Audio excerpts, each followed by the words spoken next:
Hello everyone, मैं राजू स्वागत करता हूं आप सभी का हमारे यूट्यूब चैनल एजुकेशन पर्पस में। आज के इस वीडियो में हम लोग जानने वाले हैं दोस्तों डीएससी पेपर 1 जो कि हिस्ट्री ऑनर सेमेस्टर 5 के लिए बहुत ही इंपॉर्टेंट टॉपिक है, रंजीत सिंह तथा आंग्ल सिख संबंध। ये टॉपिक दोस्तों आपके लिए बहुत ज़्यादा इंपॉर्टेंट हो जाता है जब आप एग्जाम की तैयारी करने बैठे हो तो रंजीत सिंह के संबंधित जो है आप पेपर को, इस क्वेश्चन को जरूर देख कर जाएँ ताकि आपके एग्जाम में अगर ये क्वेश्चन आता है तो आप सही तरीके से क्वेश्चन को क्या कर सको, सॉल्व कर सको। क्वेश्चन जो है दोस्तों ये 5 नंबर के क्वेश्चन में भी आता है और 15 नंबर या 20 नंबर के भी क्वेश्चन में आता है। अधिकतर ये 5 नंबर के क्वेश्चन में आता है, लेकिन हम शॉर्ट टर्म और लॉन्ग टर्म दोनों को लेते हुए इस टॉपिक को समझेंगे। ये जो टॉपिक है दोस्तों बहुत खास है, तो चलिए इस टॉपिक को शुरू करते हैं बिना कोई देरी करते हुए। तो सबसे पहले आपको ये समझना जरूरी है कि आखिर रंजीत सिंह ने किया क्या था। तो रंजीत सिंह ने किया ये था दोस्तों कि सिख जो संप्रदाय थी ना, तो सिखों की जो शक्तियाँ थी वो छोटे छोटे क्षेत्रों में बटी हुई थी, छोटे छोटे प्रांतों में बटी हुई थी। तो उसको एक रूपता देने का काम किया था, यानी सिख साम्राज्य की एक रूपता, यानी कि उसको एक करके एक अलग ही एक साम्राज्य की स्थापना करने का जो श्रेय है वो रंजीत सिंह को जाता है। तो इसी के बारे में आपको समझना है। तो सबसे पहले इसकी भूमिका को समझिए कि सिखों का जो समुदाय था इसको समझो आप, ठीक है। तो सिखों के समुदाय में प्रथम गुरु जो है गुरु नानक थे। कौन थे? गुरु नानक, जिसके बारे में आप भली भांति परिचित होंगे। तो लेकिन सिख जाति के लिए, धार्मिक समुदाय के लिए जो लड़ाकू सैनिक शक्ति के रूप में यदि किसी के ऊपर अगर श्रेय जाता है, लड़ाकू शक्ति ढालने के लिए अगर किसी के ऊपर श्रेय जाता है तो सिखों के कौन थे? 10वें गुरु या अंतिम गुरु कह सकते हैं, गोविंद सिंह। कौन है? गुरु गोविंद सिंह, जो कि सिखों के 10वें गुरु थे। उन्होंने सैन्य शक्ति के बल पर जो है पूरा तरीका से सिखों को क्या किया था? एक रूपता में बांधने का काम किया था। अब यहाँ पे एक नाम है दोस्तों अहमद शाह अब्दाली। जब अहमद शाह अब्दाली के लौट जाने के बाद लगभग सारे पंजाब पर, यानी जो पंजाब प्रांत था हमारा, उस पर किसका अधिकार हो गया था? सिखों का अधिकार हो गया था। लेकिन उस समय सिख के कितने पंजाब राज्य थे? 12 छोटे छोटे राज्यों में पंजाब बटा हुआ था। ध्यान दीजिएगा, अभी मैंने आपको यही चीज़ बताया ना, जिस समय जो है अहमद शाह अब्दाली वापस आया तो उस समय पंजाब जो है, हमारा पंजाब जो है राज्य, वो 12 छोटे छोटे भागों में बटा हुआ था और इन्हीं छोटे छोटे हिस्सों को मिस्ल कहते थे। कई बार ये क्वेश्चन आता है तो ये चीज़ आप ध्यान से समझ ले। छोटे छोटे जो राज्य हैं उन्हीं को मिस्ल कहा जाता है, ठीक है। तो इन समस्त मिस्लों पर जो है छोटे छोटे गणराज्य थे, मतलब छोटे छोटे क्षेत्र थे तो छोटे छोटे गणराज्य होंगे, इनमें छोटे छोटे शासक होंगे अपने अपने। लेकिन जो है दोस्तों इसमें क्या है, ये मिसलों की शक्ति जो है बिखेरी पड़ी थी, मतलब ये अलग अलग, यहाँ अलग शक्ति, अलग मिसल पर अलग शक्ति, अलग अलग राजा, ठीक है। तो ऐसे हुआ करते थे ना। तो इसी राज्य को जो है एकत्रित करके, जमा करके एक राज्य बनाने का अगर किसी के ऊपर श्रेय जाता है तो वो है महाराणा रंजीत सिंह। किसके ऊपर जाता है दोस्तों? महाराणा रंजीत सिंह। यानी कहने का मतलब यदि हम शॉर्ट में कहें तो महाराणा रंजीत सिंह ने क्या किया था, इन 12 जो छोटे छोटे राज्य थे या जो मिसले थे उनको जो एक रूपता का एक प्रकार से बनाने का जो है इन्होंने बीड़ा उठाया और इसको जो है कंप्लीट भी किया। और यही कारण है कि महाराणा रंजीत सिंह को इसलिए भारत के इतिहास में अद्वितीय स्थान दिया जाता है, मतलब इसके जैसा कोई और नहीं रहा। तो चलिए महाराणा रंजीत सिंह की जीवनी को थोड़ा सा समझते हैं। अब देखिए, इसके जीवनी से पहले तो आपको प्रारंभिक जीवन लिखना है, जिसको अर्ली करियर कहते हैं, ये तो आपको पता ही होगा। तो सबसे पहले आप जो है हाईलाइटेड पोर्शन पर ही ध्यान देंगे। क्या है यहाँ पे? जन्म 2 नवंबर 1780। जी हाँ दोस्तों, ये बहुत अच्छा तरीका से आपको याद हो जाना चाहिए कि महाराणा रंजीत सिंह जो है उनका जन्म हुआ था 2 नवंबर 1780। महाराणा रंजीत सिंह कौन थे? तो महाराणा रंजीत सिंह जो है महासिंह के घर में जन्मे एक बेटा थे। महासिंह जो है उस समय कौन था? मुखिया था। किसी भी कौन से मिस्ल का मुखिया था? सुकुर चकिया, ठीक है। इसको आप ध्यान दीजिएगा, सुकुर चकिया, ये बहुत बड़ी इंपॉर्टेंट है, 1 नंबर के क्वेश्चन में आता है। तो सुकुर चकिया जो है दोस्तों, वहाँ उस मिस्ल के जो मुखिया थे, उस मिस्ल के जो मेन थे, प्रधान थे महासिंह, उसके घर में किनका जन्म हुआ था? महाराजा रंजीत सिंह का जन्म हुआ था। तो महाराणा जो महासिंह जो थे वो बहुत ही वीर थे और प्रतापी थे, ठीक है। तो उन्होंने एक छोटी सी मिस्ल को, मतलब ये जो कौन था, सुकुर चकिया जो है ना, उस छोटे से मिस्ल पर विजय प्राप्त करके, सुकुर चकिया के ऊपर जो है रहकर जो है यहाँ के छोटे छोटे मिस्लों को एक अच्छा स्थान प्राप्त किया था। लेकिन रंजीत सिंह जो है, रंजीत सिंह कौन? रंजीत सिंह इनके बेटा, किसके बेटा? महासिंह के बेटा, जिनका जन्म कब हुआ? 2 नवंबर 1780 में हुआ। तो ये जो है अपने माता पिता के इकलौते संतान थे, जिसके कारण इन्हें बहुत ज़्यादा लाड प्यार मिला। और लाड प्यार इतना ज़्यादा मिला कि पढ़ाई लिखाई के बारे में इन्होंने अपना ध्यान ही नहीं दिया, ठीक है। तो उन्हें पुस्तक का तो कोई ज्ञान नहीं था, लेकिन एक चीज़ का ज्ञान था इनके अंदर, वो था दोस्तों घुड़सवारी, युद्ध कला और हथियार। ये सब सारी चीज़ों का अभ्यास इन्होंने अपने शासनकाल में किया। लेकिन जो है दोस्तों 12 वर्ष की जब इनकी आयु हो रही थी, ध्यान दीजिएगा कितने वर्ष की आयु? 12 वर्ष की आयु जब इनकी हो रही थी, जब ये 12 साल के थे, उन्हीं समय इनके पिताजी का देहांत हो जाता है। अब जो है कौन सा मिस्ल हमने देखा था, शुकुर चकिया मिस्ल देखा था। अब शुकुर चकिया मिस्ल का तो मुखिया मर गया, यानी कि इनके पिताजी, तो इसके शासन को संभालने का बेड़ा किसके ऊपर आ जाएगा, महाराणा रंजीत सिंह के ऊपर आ जाएगा। और वो किस तरीक़ा से जो है अपने विजय करते हैं, किस तरीक़ा से इस जो है एक प्रकार से सिखों के राज्यों को, छोटे छोटे राज्यों को मिलाते हैं, एक रूप में बांधते हैं, उसको हम लोग समझेंगे। तो इस प्रकार से क्या होता है, इनकी माता जो है राजकौर क्या करती है, इनकी साथ देती हैं ताकि जो है क्या कर सके, ये अच्छा तरीक़ा से अपने शासन को चला सके। क्योंकि जो है ये कितना साल का था, महज 12 साल का था, तो इसीलिए क्या करती है, संरक्षिका के रूप में, जिस तरीक़ा से हम लोगों ने पहले ही पढ़ा था ना अकबर के समय में बैरम खां के बारे में जो संरक्षक था, उसी तरीक़ा से ये भी कम उम्र में शासक बनते, जिनकी माता राजकौर इसकी संरक्षिका बनती है और क्या करती है, इसका साथ देती है ताकि किसी भी प्रकार से इसको जो है कोई भी प्रकार की दिक्कत का सामना ना करना पड़े शासन चलाने में। ठीक है, अब रंजीत सिंह की विजयों को समझेंगे दोस्तों। ठीक है, तो रंजीत सिंह के बारे में हमने तो पहले ही देखा कि 18 वर्ष की आयु में जो है यहाँ पे बैठ जाते हैं, शासन शक्ति को संभालते हैं। लेकिन जो है उस समय यहाँ की जो सैन्य शक्ति थी वो सीमित थी, बहुत कम थी, राज्य भी बहुत छोटा था, और साधन को भी जुटाना, मतलब अपने शासन को चलाने के लिए जो साधनों की आवश्यकता होती है उसको जुटाना भी बहुत मुश्किल था, निम्न कोटि का था। लेकिन इनके अंदर ऐसे ऐसे गुण थे। अब देखिए, इन गुणों को याद करने की ज़रूरत नहीं। यदि आप चतुर हैं यानी चालाक हैं, तो सिंपल सी बात है, चालाक लोगों की क्या गुण होती है, उनके अंदर शौर्य होता है, साहस होता है, पराक्रम होता है, बुद्धि होती है, कूटनीतिज्ञता होता है। तो सभी के सभी गुण जो है राणा जो है हमारे महाराजा रणजीत सिंह के अंदर थी। और ये धीरे धीरे इन्हीं गुणों के कारण क्या करते हैं, बहुत सारे क्षेत्रों को जीत लेने में क्या करते हैं, सफलता पाने में क्या करते हैं, अपनी भूमिका निभाते हैं। ठीक है, तो अब हम लोग समझेंगे रंजीत सिंह का अफगानों के साथ क्या संबंध था। ठीक है, तो कंफ्यूज नहीं करना है आपको। तो रंजीत सिंह का अफगानों से क्या संबंध था, इस टॉपिक को हम लोग शुरू करते हैं, यानी इस पॉइंट को हम लोग शुरू करते हैं। तो उस समय पंजाब में अहमद शाह अब्दाली, ठीक है, ये नाम आपको बिल्कुल भी मतलब बिल्कुल भी नहीं भूलना है, याद रखना है। अहमद शाह अब्दाली के साम्राज्य का एक भाग था, क्या, पंजाब। ठीक है, तो पंजाब जो है अहमद शाह अब्दाली का एक भाग था, जो कि सन 1773 ईस्वी में उसकी मृत्यु के पश्चात मुल्तान और कश्मीर, इतने छोटे छोटे भाग को छोड़कर जो है किसके अंदर चला गया था, सिख मसलों के अंदर चला गया था। ठीक है, इस पॉइंट को थोड़ा सा समझो दोस्तों। देखो कि पंजाब का जो क्षेत्र था, कुछ क्षेत्र अहमद शाह अब्दाली का था, लेकिन जब अहमद शाह की अब्दाली की जो मृत्यु हो जाती है, तो पंजाब के कुछ क्षेत्र जो हैं या उसके आसपास के छोटे छोटे क्षेत्र जो हैं को छोड़कर जो है बाकी के सभी क्षेत्र सिख मिशनों के अधिकार में थी। ठीक है, तो अहमद शाह अब्दाली तो मर गया, लेकिन उसका पोता जमान शाह, नाम याद मत रखो लेकिन याद रखो कि उसका पोता क्या करता है, अब जो है क्या करेगा, पंजाब में जीत लाने के लिए, यानी पंजाब को जीतने की कोशिश करेगा। और उसने क्या किया, शीघ्र ही लाहौर सहित पंजाब के एक विशाल भाग पर अधिकार कर लिया। किसने, इसका पोता, क्योंकि ये तो इसी का था ना, तो इसका पोता अधिकार कर लिया। लेकिन जब ये अधिकार करने के लिए पंजाब लाहौर पर आया, तो इसकी अनुपस्थिति में काबुल में विद्रोह हो गया। ठीक है, अफगानिस्तान काबुल आप समझ रहे हैं। ठीक है, तो काबुल में विद्रोह हो गया, तो तुरंत क्या करता है, काबुल चला जाता है। अब काबुल जाने के क्रम में ये झेलम नदी, अभी मैं आपको मैप दिखाऊंगा, ठीक है, तो उस मैप पे आप झेलम नदी को ढूंढकर हमें बताएंगे कि किस जगह पर है। ठीक है, उस पॉइंट को मैं आपको जो है बताने की आपको कोशिश करनी है। तो ये जो झेलम नदी पार करता है, और झेलम नदी पार करने के बाद इसके जो 12 तोपें होती हैं, जो तोप होता है ना, 12 तोप जो होती है इसके दलदल में फंस जाती हैं। किसके दलदल में, नदी के दलदल में। और उसी समय रंजीत सिंह क्या करता है, कहता है कि आप चले जाओ, आप काबुल का ध्यान रखो, मैं जो है क्या कर दूंगा, बाद में आपके इन तोपों को छुड़ाकर, यानी कि इन दलदलों से हटाकर आपके पास भेज दूंगा। लेकिन उसने एक शर्त रखी कि जब मैं इन तोपों को निकालकर आपके पास पहुंचा दूंगा, तो आप मुझे क्या करोगे, लाहौर का शासक बनाओगे। किसका शासक बनाओगे, लाहौर का शासक। रंजीत सिंह बहुत ही चालाक था, क्योंकि देखो अभी हमने बताया कि अहमद शाह अब्दाली पंजाब का क्षेत्र था, जिसमें लाहौर को लूटने के लिए उसका पोता आता है, लाहौर पर जीत भी हासिल करता है, लेकिन काबुल पर क्या करता है, लाहौर पर क्या करता है, थोड़ी बहुत लड़ाई करता है, लेकिन क्या हो जाता है, काबुल में फिर से लड़ाई हो जाती है, काबुल जाने लगता है, तो क्या होता है, तोप जो है इसके नदी के दलदल में फंस जाते हैं। फिर रंजीत सिंह मदद करता है, लेकिन रंजीत सिंह क्या कहता है, बहुत ही चालाकी से कहता है कि जब मैं आपकी मदद करूँगा, इन तोपों को पहुँचाऊँगा आपके यहाँ, तो आप क्या करोगे, लाहौर का शासक मुझे बनाओगे।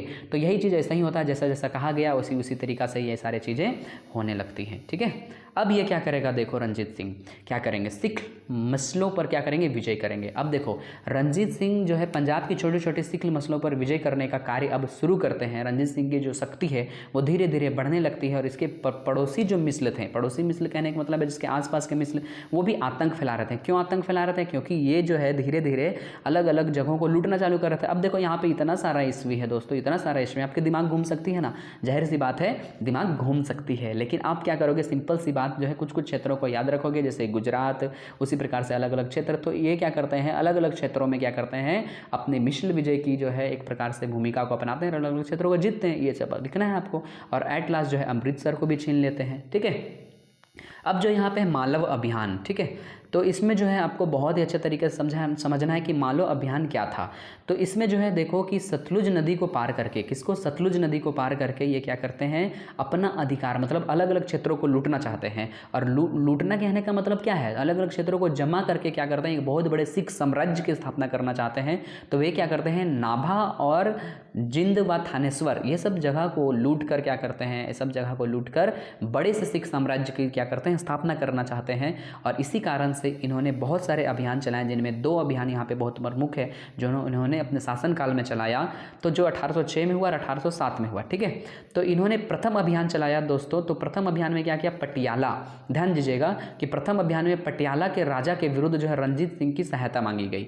ठीक है, तो नाभा के जो राजा थे, नाभा के राजा पटियाला के राजा से लड़ाई कर रहे थे, जिसमें नाभा के राजा क्या करते हैं, रणजीत सिंह से मदद मांगते हैं। किससे, रणजीत सिंह से मदद मांगते हैं। और रणजीत सिंह चला जाता है मदद करने के लिए, और जिसमें क्या होता है, पटियाला का राजा हार जाता है। और इस प्रकार से नाभा, जिंद ये सब सभी जो है सिख राजाओं ने भी क्या किया, रणजीत सिंह की अधीनता स्वीकार कर ली, यानी रणजीत सिंह के अंडर जो है नाभा और जिंद आ जाते हैं। दूसरा अभियान क्या, दूसरे अभियान में क्या होता है कि पटियाला के साहिब सिंह, क्या, पटियाला के साहिब सिंह और उसकी पत्नी के बीच में जो है झगड़ा होता है, जिसको निपटाने के लिए रणजीत सिंह को फिर से बुलाया जाता है। फिर रणजीत सिंह वहाँ जाते हैं और इस प्रकार से बहुत सारे क्षेत्रों को लूट लेते हैं। और इस प्रकार से यहाँ पे बहुत सारे क्षेत्र, दोस्तों आपको 1-2 नाम याद रखना है, जैसे जो कि आपको याद रह सके, जैसे थानेश्वर, नाभा। ठीक है, तो ये सब सारी चीज़ों को वो लूट लेते हैं। और इस प्रकार से एक प्रकार से कह सकते हैं हम लोग कि रणजीत सिंह के अधीन जो है ये सारे क्षेत्र आ जाते हैं। ठीक है, अब हम लोग समझेंगे अमृतसर की संधि। ये बहुत इंपॉर्टेंट है दोस्तों।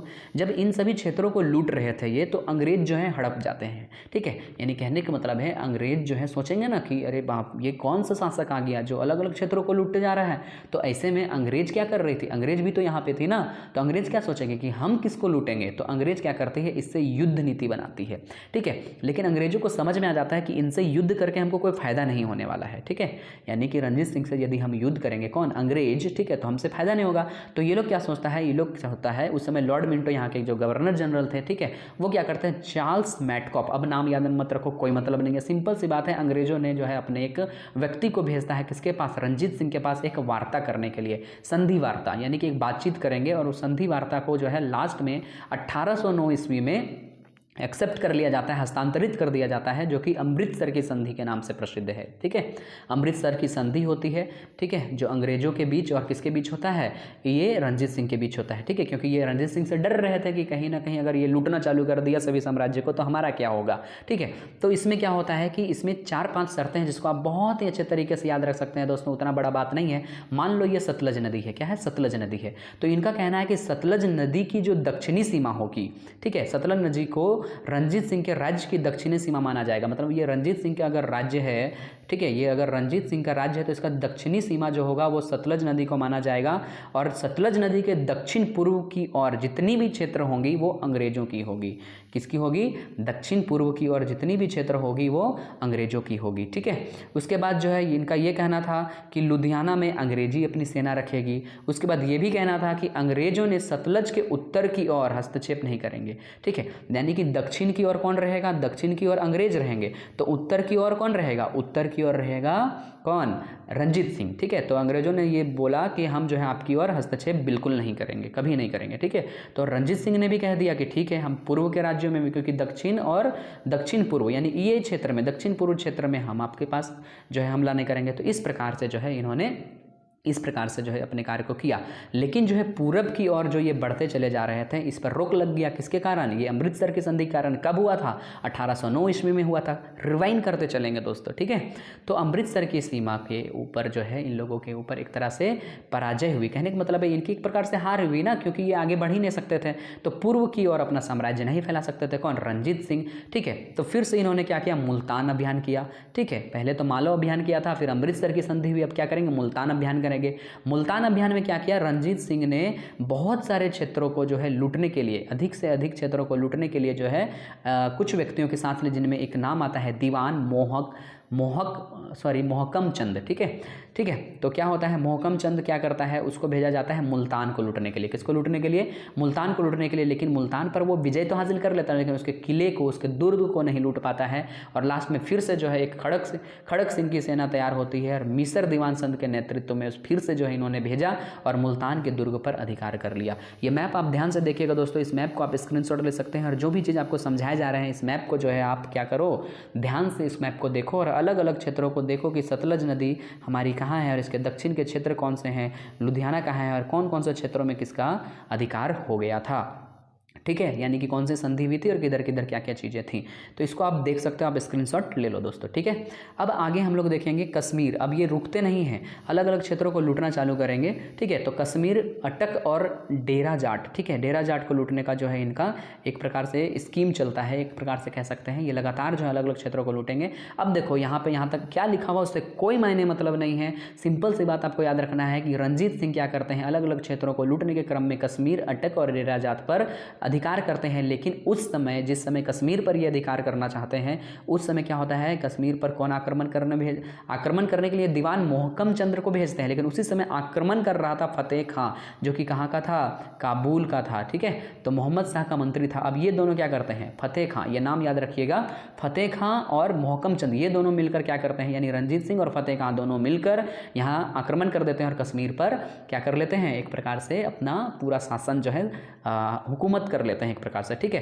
तो फतेह खां और ये लोग जो है मिलकर किए थे, तो उसमें एक जो है इन लोगों के बीच में वार्ता हुई थी, बात हुई थी कि जब हम लोग इसको लूटेंगे तो क्या होगा कि 1/3 हिस्सा जो है फतेह खां क्या करेगा, जैसे कि 3 हिस्सा में यदि हम बांटते हैं, अगर हम इसको जो है लूट लेते हैं तो 3 हिस्सा को बांटेंगे, उनमें से जो 1/3 हिस्सा होगा हमारा, एक हिस्सा जो होगा वो किसको जाएगा, रंजीत सिंह को जाएगा। ये फतेह खां कहता है, जो कि काबुल का था, ठीक है। लेकिन जब यहाँ पे कश्मीर में जीत हासिल हो जाती है तो क्या हो जाता है, फतेह खां जो है इसको ये भूमि देने से मना कर देता है, जिसके कारण ये आक्रोशित हो जाता है। उसके बाद बहुत सारे जो युद्ध लड़ने लगता है, अलग अलग युद्ध लड़ने के बाद जो है सिख साम्राज्य को जो है अपने अधीन कर लेता है, बहुत सारे क्षेत्रों को लूट लेता है और बहुत सारे क्षेत्रों को लूटने के बाद सभी साम्राज्य, सभी शासक इसके अंडर आ जाते हैं, सिंपल, ठीक है। अब समझेंगे हम लोग पेशावर विजय। पेशवा कौन थे इसके बारे में मैंने आपको समझाया। तो पेशावर विजय में भी रंजीत सिंह की सेना होती है, बहुत ज़्यादा बहादुरी से लड़ती है। और यहाँ पे सिंपल बार बार मैं आपको कह रहा हूँ, बिल्कुल भी नहीं रटना है। क्या करना है, उन्होंने अंग्रेजों से अनेक युद्ध किए, बहुत सारे युद्ध के, जिसमें एक युद्ध 1823 में हुआ था, नौसीहरा का युद्ध। ये 1 नंबर के क्वेश्चन में आ सकता है, ठीक है, उतना इंपॉर्टेंट नहीं है। सिंपल से अंग्रेजों से युद्ध हुआ, अफगानों से युद्ध हुआ। इसमें बहुत सारे विशाल सेना जो है इसके सामने लड़ी, जिस पर जो है एक प्रकार से कह सकते हैं कि जब इनकी लड़ाई हुई तो पेशावर पर किसका अधिकार हो गया, अंततः सिखों का अधिकार हो गया। यानी कि अफगानिस्तान के अंदर जो भी अराजकता फैली थी उसको ख़त्म करने के लिए उस पर विचार विमर्श करके जो है उसके ऊपर कौन उठा, रंजीत सिंह। और रंजीत सिंह क्या करता है, अपने साम्राज्य, एक विशाल साम्राज्य की स्थापना कर देता है। यानी कि अपने संघर्ष से रंजीत सिंह ने पूरे जो है पंजाब की जो छोटी छोटी टुकड़ियाँ थी सबको क्या कर लेता है, लूट लूट कर जमा कर देता है। ये थी रंजीत सिंह के पूरे कार्य। तो चलिए अब हम लोग करेंगे रंजीत सिंह का मूल्यांकन। तो सिंपल से दोस्तों जो आपने अभी देखा, बस उसी चीज़ को एक एक पॉइंट को आपको यहाँ लिखना है। ये भी चीज़ आपको बिल्कुल नहीं रटना है। रंजीत सिंह एक महान शासक थे। इन्होंने अपने इतिहास काल में बहुत ही अच्छे सैनिक प्रतिभा का, कार्यकुशलता का क्या दिया, एक प्रकार से जोर दिया, या फिर ये चीज़ के लिए वो बहुत ज़्यादा फेमस थे। बहुत सारे इतिहासकारों ने इनको निर्माता, शासक, व्यक्ति के रूप में अलग अलग चीज़ों के बारे में जो है इन्होंने एक प्रकार से इनकी तारीफ़ की है। इसके अलावा सिखों, हिंदुओं, मुसलमानों के साथ ये अच्छे तरीक़े से व्यवहार करते थे।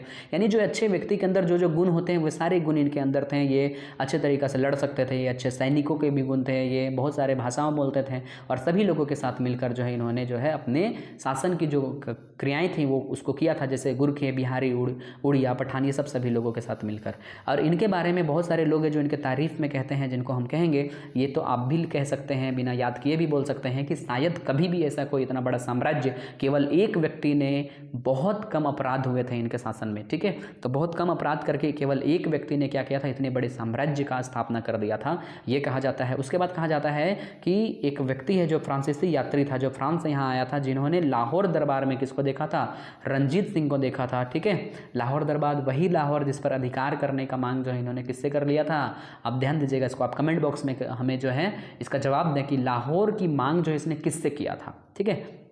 उसका नाम क्या था। तो इस प्रकार से जो है हम लोग कह सकते हैं कि कहीं ना कहीं एक अच्छे शासक भी रहा। तो रणजीत सिंह के बारे में इतना ही आपको लिखना है दोस्तों। ये शॉर्ट टर्म में लिखेंगे तो जो है आप 1-2 पॉइंट को हटा सकते हैं, लॉन्ग टर्म में लिखेंगे तो पूरे पॉइंट को आप लिखिए। तो इतना ही में दोस्तों इस वीडियो को हम समाप्त करते हैं। आगे भी निरंतर वीडियो आने वाली है दोस्तों, तो इसके लिए आप क्या करेंगे, एक छोटी सी सिर्फ रिक्वेस्ट है कि हमारे इस चैनल को सब्सक्राइब कर लें। सब्सक्राइब करने के बाद ऑल पे जो है हमारे बेल आइकन को क्या करें, सेट कर लें। उसके बाद जो है दोस्तों देखिए कितना मज़ा आता है आपको हमारे साथ। और मिलते हैं आगे की वीडियो में, तब तक के लिए बाय, अपना ख्याल रखिएगा दोस्तों।